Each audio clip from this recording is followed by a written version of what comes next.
Hello दोस्तों, आप सभी को स्वागत करते हैं हम आपके यूट्यूब चैनल खुशी स्टडी पॉइंट में। आइए दोस्तों, इस वीडियो में क्लास 10th के बच्चों के लिए लेंस सूत्र को सिद्ध करना सिखाएंगे। उससे पहले है आप लोग जानकारी ले लेंगे कि उत्तल लेंस के लिए चिन्ह क्या होता है। जैसे वस्तु दूरी हो, प्रतिबिंब दूरी हो और फोकस दूरी हो, इसके लिए सबसे पहला जानना होता है चिन्ह क्या होता है। ठीक, तो वस्तु दूरी को और ये जो डिनोट होता है तो सबसे पहले इसको यू से डिनोट करते हैं और प्रतिबिंब को जो है व्यू से डिनोट करते हैं। फोकस दूरी को करते हैं एफ से। ठीक, अब इसमें चिन्ह परिपाटी क्या होता है तो केवल वस्तु दूरी माइनस होती है, बाकी के सब प्लस होता है। याद रखिएगा कि वस्तु दूरी उत्तल लेंस में वस्तु दूरी ऋणात्मक, प्रतिबिंब दूरी धनात्मक, फोकस दूरी धनात्मक।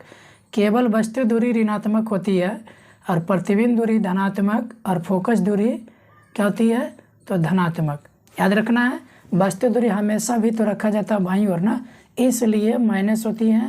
प्रतिबिंब जो है उत्तल लेंस में हमेशा धनात्मक, फोकस दूरी भी हमेशा धनात्मक। क्लियर यहाँ तक? चलिए, तो सबसे पहले दोस्तों हम लोग उत्तल लेंस में क्या करेंगे, सिद्ध करेंगे। मैं हेडिंग बना देता हूँ, उत्तल लेंस में सिद्ध करें। ठीक, चलिए यहाँ लिख देता हूँ, उत्तल लेंस में सिद्ध करें। उत्तल लेंस में क्या करें, सिद्ध करें। क्या सिद्ध करना, उवन बट्टा वी यू माइनस उवन बट्टा यू बराबर उवन बट्टा एफ। क्लियर है? इतना हमें सिद्ध करना है उत्तल लेंस में। ये हेडिंग बना दिए हैं, दोनों लेंसों में पढ़ेंगे। पहले हम पढ़ रहे हैं उत्तल लेंस के बारे में, ठीक है ना। आइए सबसे पहले क्या करना है, फिगर बना लेना है उत्तल लेंस के लिए।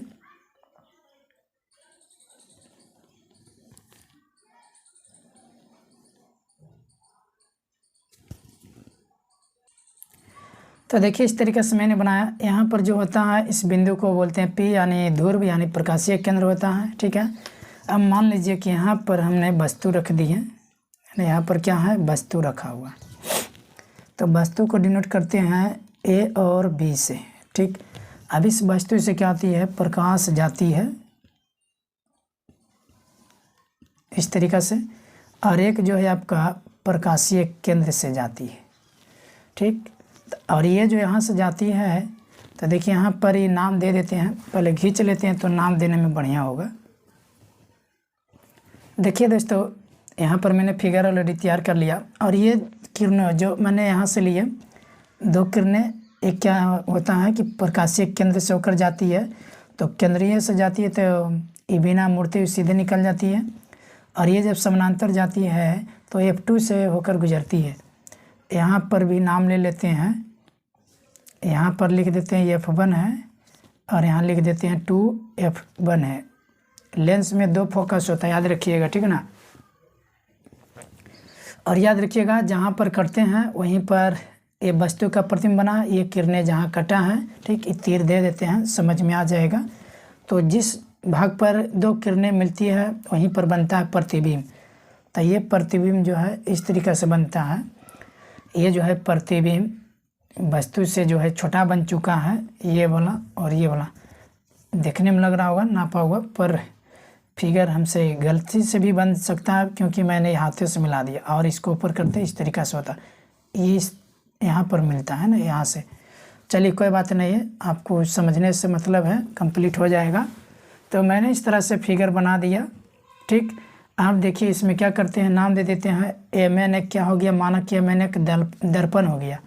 Mn क्या है, दर्पण है, यानी कौन दर्पण, तो उत्तल, सॉरी दर्पण कहते हैं, लेंस है जी, लेंस उत्तल लेंस है ना। माना कि Mn क्या हो गया, उत्तल लेंस, जिसमें पी ध्रुव है, F1 F2 ये सब क्या हो गया, फोकस बिंदु हो गया। ठीक, तो देखिए सिद्ध करने के लिए स्टेटमेंट क्या लिखना है, लिखना होता है कि माना कि Mn एक उत्तल लेंस है, ठीक, जिसका P यानी प्रकाशीय केंद्र P है, ठीक, और AB क्या है, वस्तु है जो 2F1 और अनंत के बीच रखा गया है, और उसमें से दो प्रकाश की किरणें निकलती है। जो पहली किरण प्रकाशीय केंद्र से होकर जाती है और दूसरी किरण समानांतर होकर जाती है। और दोनों किरणें जहाँ मिलती है वहीं पर वस्तु का क्या होता है, प्रतिबिंब बनता है, ठीक। और प्रतिबिंब बनता है तो ये जो है वस्तु का वास्तविक बनता है, उल्टा बनता है और वस्तु से छोटा होता है, इतना लिखना होता है। तो ये तो फिगर देख के लिख दीजिएगा। चलिए, जैसा कि मैंने इसका इंट्रोडक्शन लिख दिया, ये फिगर बनाने के बाद आप इसको लिखिएगा। ये 5 नंबर में पूछे जाएगा, 5 नंबर आपका कन्फर्म होगा, इतना लिखिएगा और बनाइएगा तब। तो देखिए इसमें क्या लिखे, माना कि ये मैंने क्या है, उत्तल लेंस है जिसमें P प्रकाशीय केंद्र हो गया और F1 F2 ये सब जो है फोकस बिंदु है, जिसमें एक वस्तु को 2F1 और अनंत के बीच इधर रखा गया, ठीक। तो अनंत के बीच रखा गया है, जिससे 2 प्रकाश के किरण निकलती है। पहली किरण प्रकाशीय केंद्र P से होकर जाती है, ठीक, और दूसरी किरण 2 बार लिखा गया, किरण समानांतर जाती है। तो अपवर्तन के बाद मुड़ जाती है, देखिए यहाँ पर जा रही है ना, तो इस तरीके से मुड़ जाती है और ये सीधे निकल जाती है। और देखिए दूसरी किरण जो समानांतर जाती है, जो अपवर्तन के कारण प्रकाशीय केंद्र P से होकर जाती है, और दूसरी किरण इसको बना दी है तो वो इधर मुड़ जाती है अपवर्तन के कारण। जहाँ पर दोनों किरणें मिलती है वहीं पर उसका, देखिए ये किरण जहाँ पर जाके मिला वहीं पर इस वस्तु का प्रतिबिंब बना, तो वस्तु का हो गया प्रतिबिंब और वही उसका प्रतिबिंब बना, ठीक। जो वस्तु का उल्टा वास्तविक तथा छोटा बनता है, वस्तु से क्या होता है, उल्टा होता है, वास्तविक होता है और छोटा बनता है। इतना कंप्लीट हो गया ना। अब देखो इसमें क्या करना है, सिद्ध करने के लिए क्या लिखना है, अब समझने का प्रयास करेंगे। तो यहाँ पर अब चलना है, अब क्योंकि बनाना है ना, अब चलना है। तो त्रिभुज क्या क्या है, तो त्रिभुज यहाँ देखिए बता, ABP, तो आपको दिख रहा है त्रिभुज ABP। देखिए त्रिभुज ABP जो समरूप पढ़े हैं ना 10th में, तो उसको और आसानी से सीख मिलेगा। ABP हो गया। और इसके बाद जो है किस में चलेंगे, तो त्रिभुज A'-B'-P, त्रिभुज A'-B'-P में चलेंगे, A'-B'-P में, A'-B'-P में ये त्रिभुज और ये त्रिभुज में ये हो जाएगा। और फिर आगे चल कर के एक त्रिभुज में आ जाएंगे, ठीक। तो सबसे पहले अभी हम इसको क्या करते हैं, इस त्रिभुज को समरूप करेंगे। त्रिभुज जब तक समरूप नहीं होगा तब तक आप बना नहीं पाएंगे। तो त्रिभुज को समरूप करना है, तो देखिए यहाँ पर आपको तो खुद ही पता चल रहा है कि ये 90 डिग्री, ठीक। यहाँ पर भी तो आपका 90 डिग्री हो जाएगा ना, और ये समूह कोण हो जाएगा P', होगा कि नहीं। तो 2 कोण की ज़रूरत है, एंगल समरूपता कसौटी से हो जाता है, तीसरा तो ऑटोमेटिक बराबर हो जाता है ना। चलिए देखिए, तो अब यहाँ लिखना है, तो त्रिभुज ABP व त्रिभुज A'-B'-P में क्या लिख सकते हैं, यहाँ से AB बराबर, सॉरी कोण न होगा, कोण ABP बराबर इधर हो जाएगा A'-B'-P, कोण होगा A'-B'-P, चूँकि समकोण से, क्योंकि प्रत्येक क्या हो जाएगा, समकोण से होगा ना, 90 डिग्री होगा तो समकोण है। क्या है ये, समकोण है। बताना पड़ेगा कि क्यों हुआ, कैसे हुआ।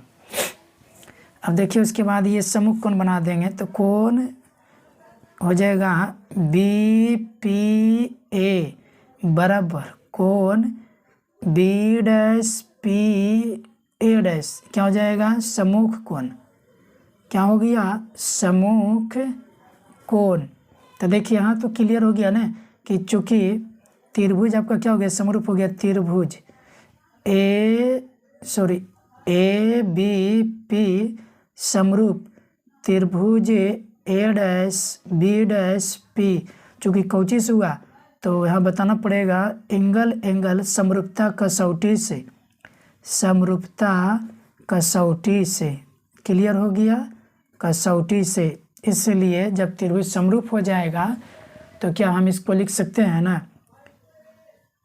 AB बटा, अब देखिए AB के अपन में क्या होगा, A'-B' होगा, क्योंकि इसके संगे संग नहीं लेना है, AB A'-B' बराबर, जब इसको ले लिए, अब हमको इसमें मान ये मालूम होता है तो इसको लेना है, तो लिखेंगे क्या BP, क्योंकि इधर लेने इसको फायदा नहीं, इसका मान दिया नहीं रहता, तो बी पी या बटा क्या हो जाएगा, इधर बी डैश पी और यही समीकरण क्या बन जाएगा 1। इतना कंप्लीट हो गया। चलिए अब जो है दूसरे त्रिभुज में चलते हैं।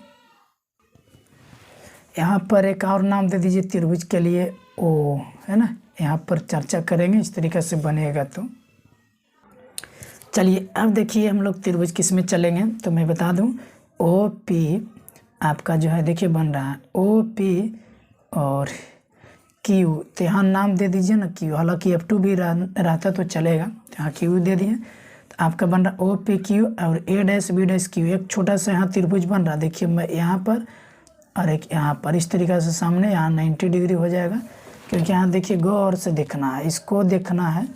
तो इस तरीक़े से यहाँ 90 और यहाँ ऑलरेडी 90 था, क्योंकि इससे पहले करवाए थे, थोड़ा सा फिगर यहाँ बना लिए यहाँ समझने के लिए, फिर बार बार इधर उलटना पड़ता।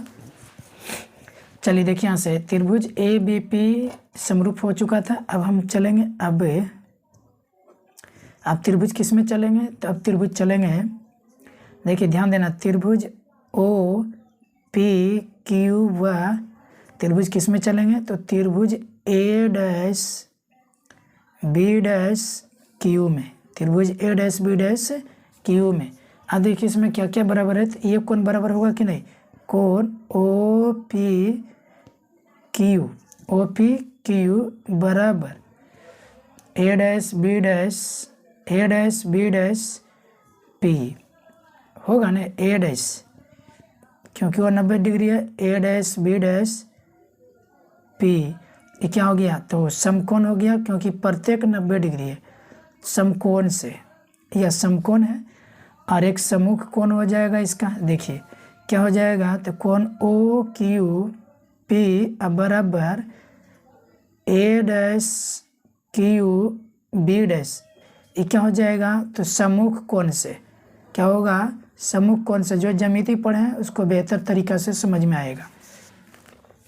तो ये भी क्या हो गया, समरूप हो गया ना, चूँकि किससे हो गया, अब बोलेंगे कि चूँकि त्रिभुज क्या है ओ पी क्यू समरूप त्रिभुज ए डैश बी डैश क्यू है, चूँकि किससे है, तो एंगल समरूपता कसौटी से, एंगल समरूपता क्या हो गया, कसौटी से ना हो गया, तो ये समरूप हो गया। अब इसको देखो लिखने का तरीका, अब इसको इस तरीक़ा से लिख सकते हैं ना, ओ पी, इसलिए ओ पी बटा क्या हो जाएगा, तो ओ पी बटा ए डैश बी डैश, क्योंकि इसके बराबर ये हुआ ना, समरूप होता है तो समान अनुपात में लिखा जाता है। फिर क्या हो जाएगा, तो पी क्यू, यहाँ से देखिएगा पी क्यू होगा ना, और इसके बाद बी डैश क्यू होगा, तो बटा बी डैश क्यू, संगे संग लिखा था, ठीक है, दुल्हा दुल्हनियर। पी क्यू का संग कौन है, तो बी डैश क्यू है। ओ पी का संग जैसे ही लंब था तो वैसे ही ए डैश बी डैश होगा, समझ गया ना। तो इस तरीक़ा से ये जो हमारा क्या हो जाएगा, इसको एक स्टेप और लिखना चाहेंगे, देखिएगा चूँकि ओ पी जो है, ध्यान दीजिएगा, ओ पी जो है आपका ए बी के बराबर है, ओ पी बराबर ए बी, क्योंकि देख सकते हो आप लोग ये आयत के जैसा काम कर गया कि नहीं, आमने सामने की भुजा बराबर, ये आपका ए हो गया, ए बी बराबर ओ पी बराबर ए बी होगा कि नहीं। तो मैं इसको लिख सकता हूँ ना, तब ओ पी के जगह पर हम क्या ए बी लिखेंगे, तो ए बी बटा क्या होगा, ए डैश बी डैश बराबर क्या होगा, पी क्यू बटा बी डैश क्यू। समीकरण क्या कर देते, इसको 2 बना देते हैं क्या, तो ये समीकरण हो जाएगा 2, क्योंकि ए बी बटा ए डैश बी डैश है बराबर पी क्यू बटा बी डैश क्यू। तो इस तरीक़ा से यहाँ पर सरियाना होगा। अब उसके बाद क्या करिएगा, मान रख सकते हो समीकरण 1 और 2 को हल करके। तो सबसे पहले क्या करिएगा, समीकरण 1 और 2 को हल करिए। अब लिखते हैं, चूँकि समीकरण 1 व 2 से, तो इसमें देख रहे हैं ए बी बटा ए डैश और ए बी बटा ए डैश बराबर हो गया, तो इसको हम लिख सकते हैं ना, बराबर है राइट बराबर, सॉरी लेफ्ट बराबर तो राइट बराबर हो जाएगा। तो लिखाएगा क्या, बी पी बटा बी डैश पी बराबर, फिर हो जाएगा इसमें क्या, पी क्यू बटा बी डैश क्यू होगा। अब इसको क्या करना है, तो इसको सरियाना है, ठीक ना। तो यहाँ पर मैं चूँकि बता देना चाहता हूँ एक चीज़ और समझिएगा, यहाँ पर देख सकते हो कि मैंने फिगर में तो नहीं दर्शाया पर यहाँ दर्शाते हैं कि वस्तु दूरी, क्या मैं बोल रहा हूँ, वस्तु दूरी फिगर के नीचे लिख देना है। तो वस्तु दूरी जो है, वस्तु कहाँ से कहाँ तक है, यहाँ से मापाता है तो बीपी होगा नहीं, तो इसको हम बोलेंगे वस्तु दूरी, यहाँ डिनोट होगा बीपी, और ये माइनस से सूचित होता है तो माइनस यू होगा। और देखिए वस्तु दूरी हो गया, प्रतिबिंब दूरी यहाँ लिख लेना है कि यहाँ क्या क्या मान की ज़रूरत है। प्रतिबिंब दूरी, क्योंकि मान भी तो रखना बहुत ज़रूरी है ना। प्रतिबिंब दूरी को डिनोट क्या करेंगे, बी डैश पी करेंगे। तो यहाँ बी डैश पी तो सीधा मान है, तो दिल्ली रहेगा, तो ये हो जाएगा आपका वी यू प्लस में। उसके बाद जो है फोकस दूरी, क्या होगा, फोकस दूरी, फोकस से दूरी, तो फोकस दूरी जो है पी क्यू होगा, क्या होगा, पी क्यू। देखिए पी और क्यू यही फोकस दूरी लिया जाता है, और ये हो जाएगा आपका एफ प्लस में, ये भी प्लस में और ये भी प्लस में। तो याद रखने योग्य बातें हैं, कहाँ से लेना है, फिगर में मैं दिखा दिया। बीपी तो यहाँ से यहाँ तक वस्तु दूरी हो गया, यहाँ से यहाँ तक के यू से डिनोट करते हैं, और इधर जो है ऊपर जो हो गया ये भी यू हो गया यहाँ तक बी डैश तक, और ये जो है आपका एफ हो गया, फोकस दूरी हो गया क्यू और पी के बीच। क्लियर। अब देखिए यहाँ क्या करते हैं, तो बीपी, तो यहाँ पर बीपी का तो मान दिख रहा है हम लोग का, तो बीपी है तो इसको नहीं छेड़छाड़ करेंगे। बी डैश पी इसको भी छेड़छाड़ नहीं करेंगे, पी क्यू भी है ये है, और बी डैश क्यू नहीं है मान। देखिए बी डैश क्यू नहीं है, तो बी डैश क्यू हम लोग को क्या करना होगा, यहाँ सरियाना होगा कि बी डैश क्यू कैसे निकालेंगे। तो पूरा क्या करते हैं, देखिए बी डैश क्यू लिखेंगे तो बी पी लिख करके पी क्यू काट देंगे, तो बी डैश क्यू बचेगा कि नहीं, बी डैश पी लिख करके पी क्यू काट देंगे तो बी डैश क्यू बचेगा। मतलब इस तरीक़ा से देखिएगा, देखते चलना है। या देखिए यहाँ से क्या करते हैं, तो बी पी बट्टा बी डैश पी बराबर पी क्यू का तो मान हो जाएगा पी क्यू, और बी डैश पी का मान लिखेंगे क्या, तो बी डैश पी और काट देंगे पी क्यू, माइनस क्या कर देंगे पी क्यू, बन गया। अब यहाँ से क्या करेंगे, मान रखेंगे। आइए इधर से चलते हैं। बीपी का मान क्या है, तो बीपी का मान आपका निकाल दिए हैं माइनस यू, तो यहाँ माइनस यू होगा। क्लियर। अब देखिए बी डैश पी का मान, तो बी डैश पी का मान वी यू है तो वी यू करेंगे, ठीक। अब बराबर है बीच में। अब देखिए यहाँ से पी क्यू, तो पी क्यू का मान क्या है, एफ है, तो यहाँ एफ रख देंगे। अब इसके बाद क्या, B dash P minus P Q, तो बी डैश पी के मान वी यू है, और माइनस पी क्यू का तो एफ है। अब इसको क्या करना है, तो क्रॉस गुना कर देना है। क्रॉस गुना करिएगा तो देखिए माइनस यू के साथ में होगा वी माइनस से एफ, अब बराबर क्या हो जाएगा वी एफ, और यहाँ से क्या हो जाएगा, गुना कर देंगे माइनस प्लस, तो क्या हो जाएगा minus U V U minus plus U F, और ये हो जाएगा वी और एफ। अभी देखिए क्या करेंगे कि ये माइनस वाला जो पार्ट है इसको उधर लेके चल जाते हैं, तो यू एफ, और ये प्लस में तो इधर आ जाएगा माइनस में, तो वी और एफ हो जाएगा बराबर, ये क्या हो जाएगा यू वी यू, इन बचेगा। अब क्या करेंगे, ये जो बच गया है यहाँ पर बच गया नहीं, अब इसको क्या करेंगे, अब इसको थोड़ा सरिया लेना है, या फिर इसको ऐसे भी कर सकते थे। देखिए हमें सिद्ध करना है 1/vu minus 1/eu, 1/vu minus 1/eu, ये न करना है, अब बराबर 1/f। तो इसको इस तरीक़ा से न करके देखिए यहाँ पर मैंने क्या किया, यू भी यू यहाँ पर गलत मैं लिख दिया लगता। देखिए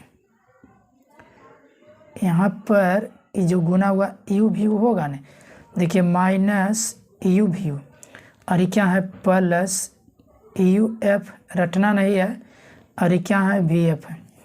अब इसको क्या करेंगे, तो इसको सीधा करके लिख सकते हैं ना यू एफ, ठीक ना, अब माइनस यू भी यू, अब बराबर क्या हो जाएगा वी यू एफ। क्लियर। अब देखिएगा इसमें क्या करेंगे, अब इसी में करेंगे कि दोनों तरफ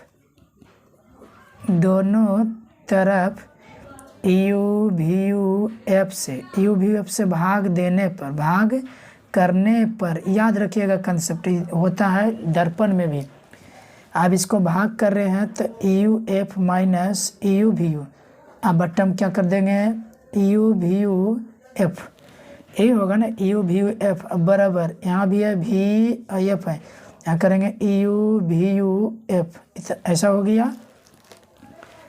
अब देखिए यहाँ क्या करेंगे तो टुकड़ा कर देते हैं यू एफ के साथ में यू वी यू एफ हो जाएगा, और इसके बाद क्या हो जाएगा माइनस, टुकड़ा कर रहे हैं ना, फिर हो जाएगा क्या यू वी यू, और यहाँ हो जाएगा यू वी यू एफ बराबर यहाँ वी एफ तो ये है यू वी यू एफ। ठीक, अब देखते चलना है क्या करेंगे, क्या बचेगा यहाँ पर।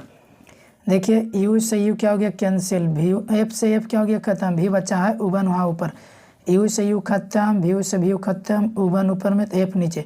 अभी क्या हो गया यू वी यू खत्म, एफ खत्म। अब देख रहे हो क्या बचा है यहाँ पर, तो मैं यहाँ एक स्टेप लिख देता हूँ, वन बट्टा भी माइनस वन बट्टा एफ, वन बट्टा क्या हो गया है एफ, अब बराबर वन बट्टा जो है एफ तो कट गया, वन बट्टा यू बचा हुआ, ठीक है ना, तो वन बट्टा यू बचा हुआ। अब इसको क्या करते हैं सीधा करके इधर लिखते हैं, तो देख सकते हैं इतना बचा हुआ है वन बट्टा वी यू माइनस वन बट्टा एफ, अब बराबर वन बट्टा यू। अब इसको क्या लिखना है तो वन बट्टा वी यू प्लस में है तो इधर आने पर क्या हो जाएगा माइनस में यू हो जाएगा, बराबर क्या हो जाएगा इधर माइनस में है तो उधर जाने पर प्लस में, तो वन बट्टा एफ। यही हो गया क्या उत्तल लेंस का सूत्र हो गया, और यही प्रूव करने का था, ठीक है ना। बाकी तो समझ चुके हैं अर्थ कि नहीं समझे हैं। भी का मतलब क्या होता है तो प्रतिबिंब दूरी, क्या होता है प्रतिबिंब दूरी। यू का मतलब क्या होता है जहाँ, तो जहाँ यू का मतलब वस्तु दूरी, एफ का मतलब क्या होता है तो फोकस दूरी। तो उम्मीद करते हैं कि आप सभी लोग को समझ में आ गया होगा। अब नेक्स्ट वीडियो में अवतल लेंस का सूत्र बनाएंगे, तब तक के लिए आप लोग इतना कीजिए। Best of luck.